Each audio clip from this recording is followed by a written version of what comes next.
Yo, what's up, everybody? It's Sports Dad, and I'm back with more information and with more interviews as promised. And I told you, like I got you before, there's nobody that's bringing it to you and putting the information at your fingertips. I have a special guest with me today, one of the best in the business, Coach Curtis Blackwell, the leader of Sound Mind, Sound Body since 2004.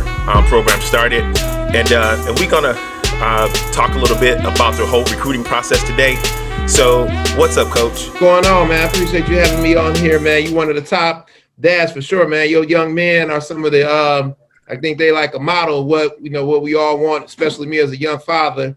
My son is 2, going on 3, and so I'm taking notes from you, Pops. I know you talking about recruiting, but I'm talking about fatherhood, especially in today's society. So I appreciate you and everything, and I'm glad to be here. But more importantly, I admire your passion for what you do for your sons. That's to be commended, because we are what we are because of our parents.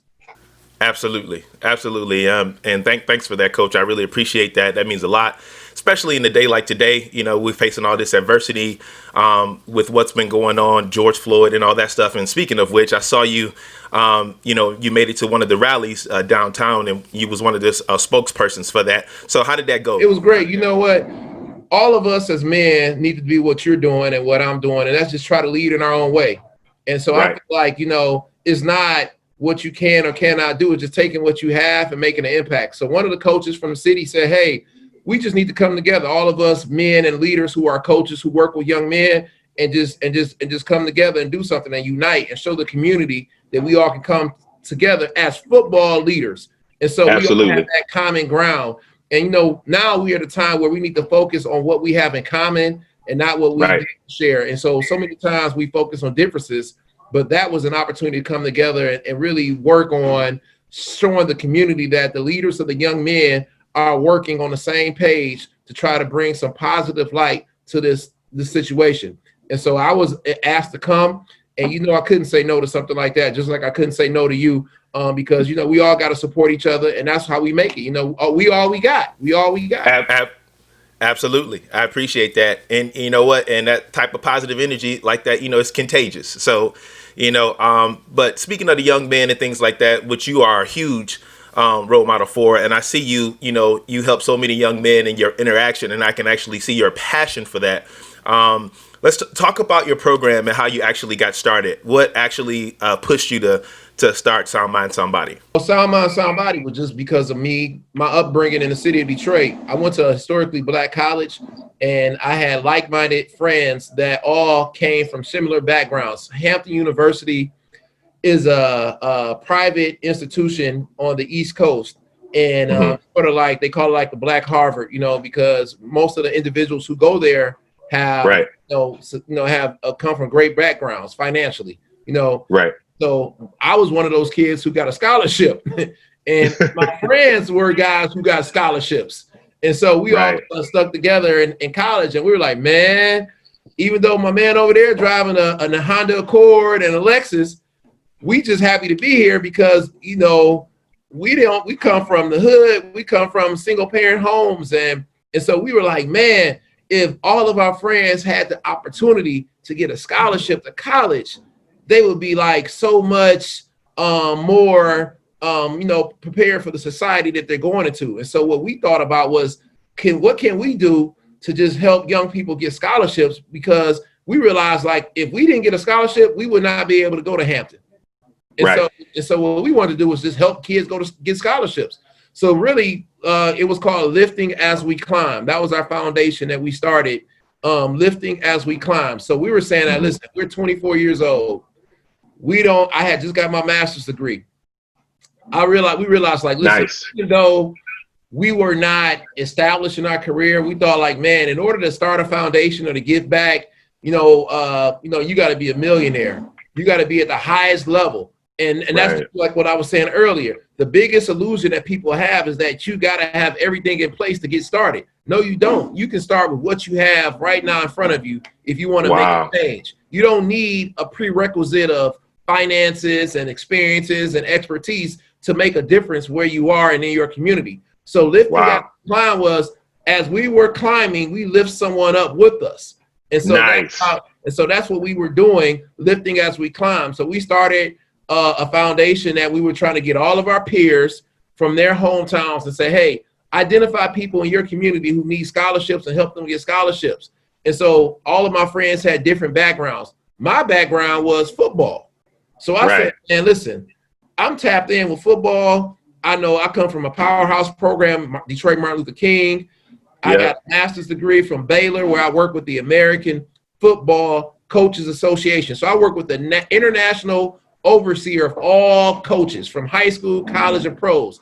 They paid for my master's degree. Then I went to NCAA, where I worked at the national governing body of college athletics. So having my passion for wanting to give back at an early age, and then having access to the entire network of college coaches and the governing body of NCAA, I said, man, you know what? We could start a program that can help young people get scholarships by getting college coaches to talk to kids about what they need off the field. Because in Detroit, the issue isn't talent. It's exposure, it's mentoring, it's SAT prep. And so Sound Mind, Sound Body became a program of lifting as we climb, that we would use all of the networks that I have from the AFCA, which is the American Coaches Association, and the NCAA, to really expose young people in the hood or in Detroit to college opportunities. And so what we did was created a unique curriculum where the kids will spend an equal amount of time in the classroom and on the field. And so before the kids could go on the field and work out, they had to sit in the classroom. And then they would get their camp shirt after they sat in the classroom for a couple hours. And so during that classroom presentation, we would have an NCAA speaker, we would have a life skills speaker, we would have college coaches speakers. And then after they went through that 3 hours of speaking, we would give them a shirt which signified that they had sat through the sessions, because, you know, some kids would arrive late on purpose and try to just work out. And so our whole message was, without a sound mind, you can't have a sound body. And without a sound mind and a sound body, which is synonymous to a student athlete, you wouldn't make it. And really, it was all rooted within 2 Timothy 1:7. For God has not given us a spirit of fear, but of love, power, and a sound mind. And so that's really what we focused on. And so we tried to de-emphasize the imagery you see on national TV, where our young men are exploited for their athletic abilities. And we tried to emphasize the most important aspects of them being intellectual beings that can really control their destiny by having a compass mentally that really focuses on what they need to be doing. And that's being good people, good students, so that their life can last well beyond their athletic career. So I don't know how to really explain how we started Sound Mind, Sound Body in a short way, but that's really, you know, as succinctly as I can say it, because that's really what we were all empowered to do, me and my college teammates. Nice, man. And you know, it's nothing like being in a position to be able to give back. You know, so many people desire to do that, but just don't know how. You know what I'm saying? And just like you said, you don't have to, have a lot to get started. Just do it. You know, it may just be, within your own circle, mentoring, kids or whatnot within your own circle and things like that. And which is a different level of philanthropy. So we definitely appreciate what you're doing. And I also like how you put you based it off of the scripture. God has not given us a spirit of fear, power, love. And in another translation, that, sound mind literally means self-discipline. So teaching kids that, man, which is huge, because, as we know, a lot of cats, they grow up, a lot of young people grow up and they lack that element. So, so thanks for that. Talk a little bit. So how successful has your program been? Like, is it everything that you dreamed of? I know you helped a lot of players, get to the next level, and beyond. Talk a little bit about the success of that. Man, I've never quantified the success of Sound Mind, Sound Body by the players. And I know that's probably just my perspective, because some people talk about NFL players, college scholarships, the amount of kids you touch. My whole thing is what we did yesterday with the march. I feel like our biggest success is keeping people together. Right. It's so hard to get us as a community to work together. And when I look around, I always see people celebrating success on a football field or in the NFL draft. But I feel like if we celebrate, us uniting and working together and staying together, it's easy to start a business, but it's harder to sustain a business. It's easy to create a baby, but it's harder to be a father. As that's why you're here doing what you're doing. It's easy. Mhm. It's easy to talk that talk, but it's harder to walk the walk. And so, yeah, Sound Mind, Sound Body was started, and it was started as a football camp. But I met you and your son at the MAC, which is an extension of what was started 15 years earlier. So what I'm proud of is that the Deion Johnson, who you met, was my high school coach, and when I was at King, and he's one of the co-founders of Sound Mind, Sound Body, and we've been working side by side at the hip for 16 years. When we started this program, our goal was keep this program around long enough so that his son, Will Johnson, could be a member of the program. So what I'm most proud of is the fact that we sustained it so that whether the NCAA rules say college coaches can come to camp, I could work with your son, Cephus, and he could be in a program because of what we were able to sustain as Black men and white men, because we have a lot of different individuals a part of this organization. And that's really make it, what it is. The fact that we've been able to stay together. We've been able to keep this thing going through the ups and downs, 7-on-7, tutoring, Zoom, virtual training through the pandemic. Like nothing stopped Sound Mind, Sound Body from being able to deliver and impart program support for individuals like your son and young people all around the world. We work with kids in Switzerland. So that's really what I look at success as: sustainability, staying together, and really not allowing one thing to be, to really pigeonhole you and to say like, hey, this is who you are. No, we are a movement. We are a actual force that has to be supported in all ways. Wow, man. And, like you said, like you guys are, and I was going to ask that question, but, like some of the things that you guys are doing during the pandemic, but that hasn't stopped you guys. You guys are going full throttle, virtually, and working these kids out. I've seen it, myself, or whatnot. And such an excellent job, Coach. And I like the way you said it's just not about all football and the success about that, but we're an actual movement, so that's awesome. Talk a little bit about, we have a lot of young people and parents, right? They want their kid to play at the next level. And even, the young athletes, they all want to play at the next level and things like that. So explain to these guys, explain to us, and how it really works and what can they do to put themselves in a position to be able to accomplish that. To go to the next level, most importantly, I tell people it's the process. So many people focus on the end result, and so like I tell the kids when I talk to your son and others, if we want to go to California, we're not going to talk about California. We're going to talk about what it takes to get to California. And so if someone said, hey, I'm going to walk to California, the first thing you would say, even though you're not an expert in transportation, you're going to say, you about to walk to California? Is that possible? Are you going to walk? And so you're going to think about, well, how much money do you have?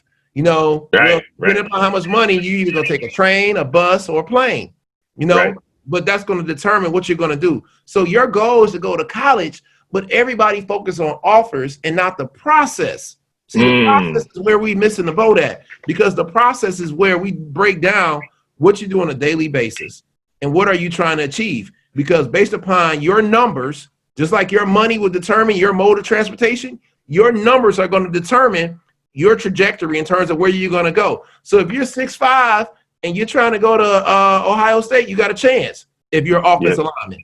If you're 5'5" and you're trying to go to Ohio State, chances are slim to none. Now, I'm not going to tell the person you can't walk to California. You can walk to you can do anything you put your mind to. But no, if you get on a plane, you're more likely to get there before me if I'm walking and you flying. So if you're a 5'5" lineman and you're trying to go to Ohio State and play offensive tackle, that's good luck. But if you take that same 5'5" person and say, hey, maybe you need to focus on schools that fit you based upon what they've done, then you have a better chance. And so what I tell parents all the time is that stop listening to people and look at the numbers and the facts. Numbers don't lie. Men and women do. So the numbers are, listen, if your son is 5'5", and you want him to play college football, you need to go on college rosters and look for 5'5" players that are currently playing college football. Don't come to Sound Body. Don't go pay money for NCSA or any recruiting service. Go look for the facts. How many 5'5" players do you see on college rosters? Right. That's going to tell you the facts, not what Blackwell's saying, not what you're getting on the Sports Dad podcast.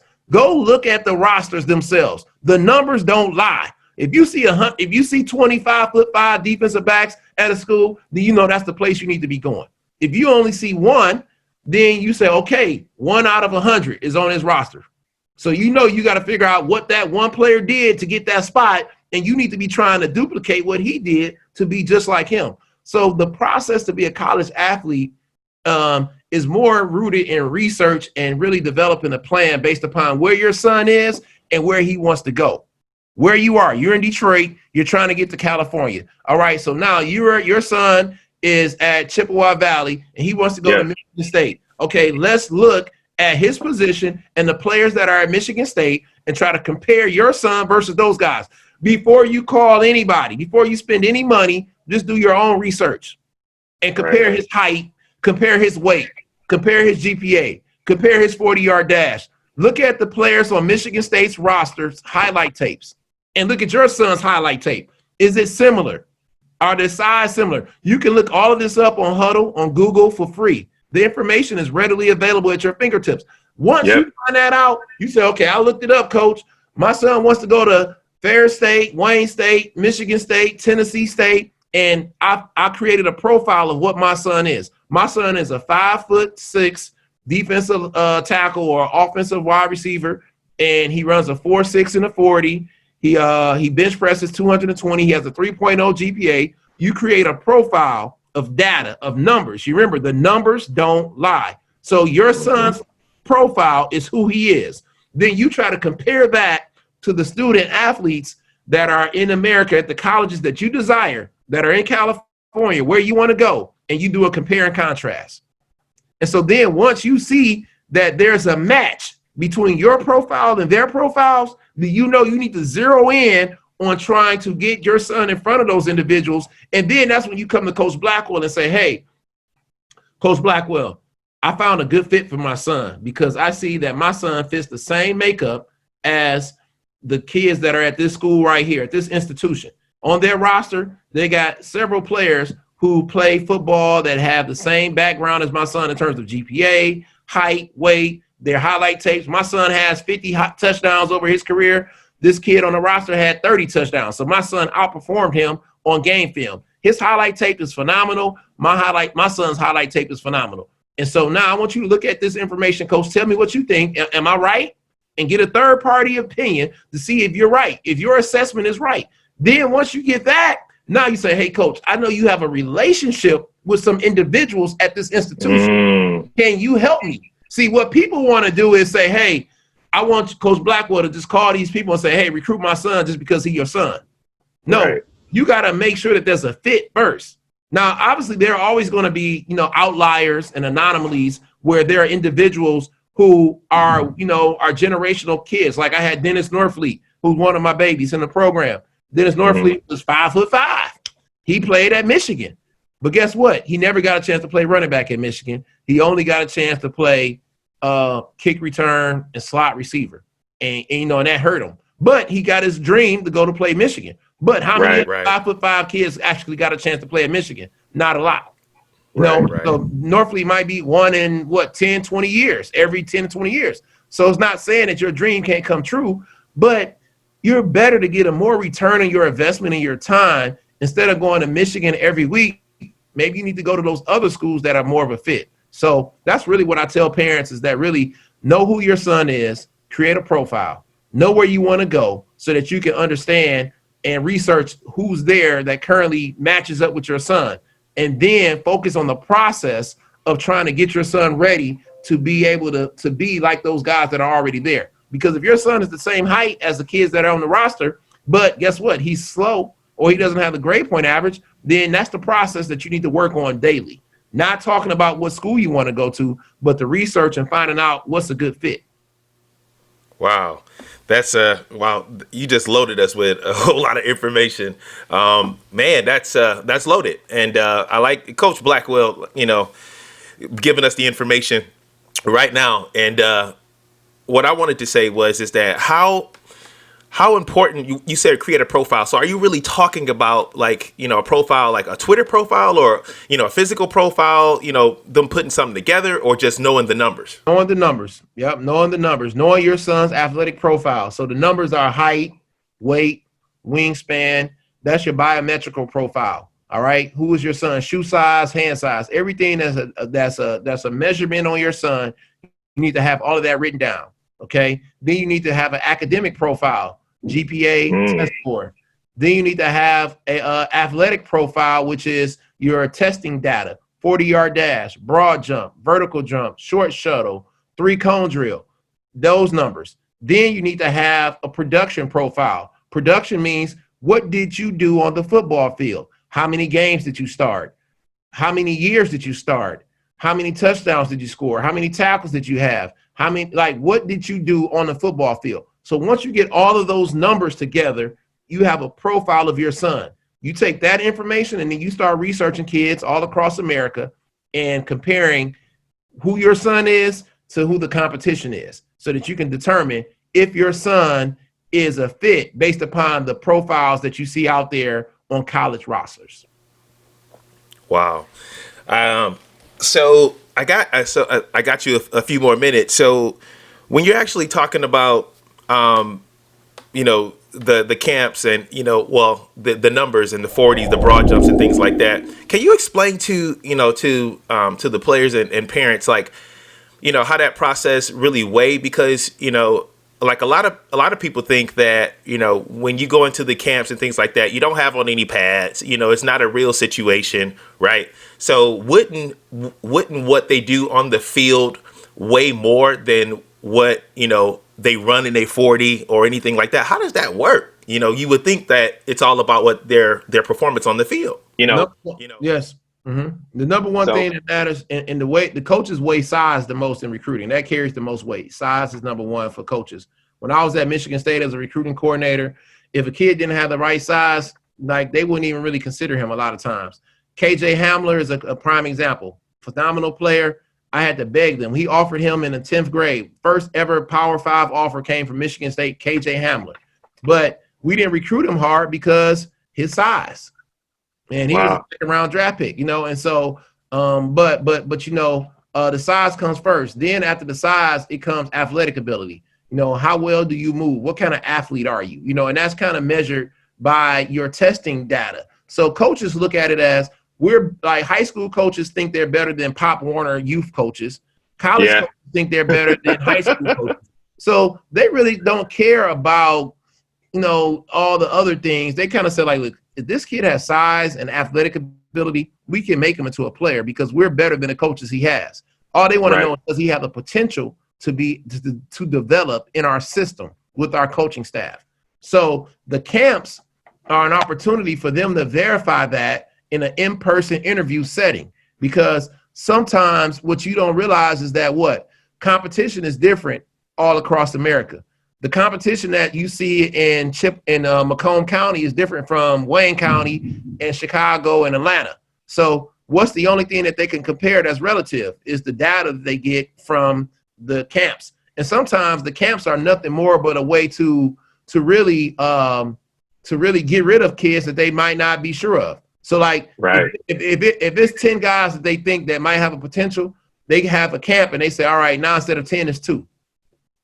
And that that's a way to kind of slice it in half or eliminate individuals. So I tell kids all the time, camps are very important because that's the only opportunity the coaches get to really evaluate you as a player. Your game film, if you're running touchdowns and like if you're a 6'5" offensive lineman blocking a 5'5" defensive lineman, does that really show that you're really a good offensive lineman? What you think, Cephus? Of course. But hold up though. Can you control that all the defensive linemen in front of you are 5'5"? Is that your fault as a player? It's not. No, you sir. shouldn't be penalized for that. But guess what?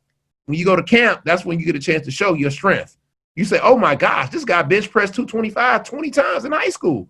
He's strong. It's not, we verify that. He's from the UP. He's from the Upper Peninsula. And it's not his fault that they don't have camps and they don't play on TV.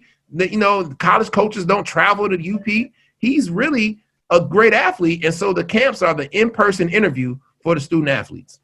Wow. Talk about the academics, Coach. Like, how important is that, and like the SAT scores and all that good stuff? Well, the number one thing to getting college offers, I tell kids all the time, is academics, because the one thing that's gonna be a deal breaker in the entire recruiting process is your academic profile. If you can have everything else and don't have academics, and it's a wrap.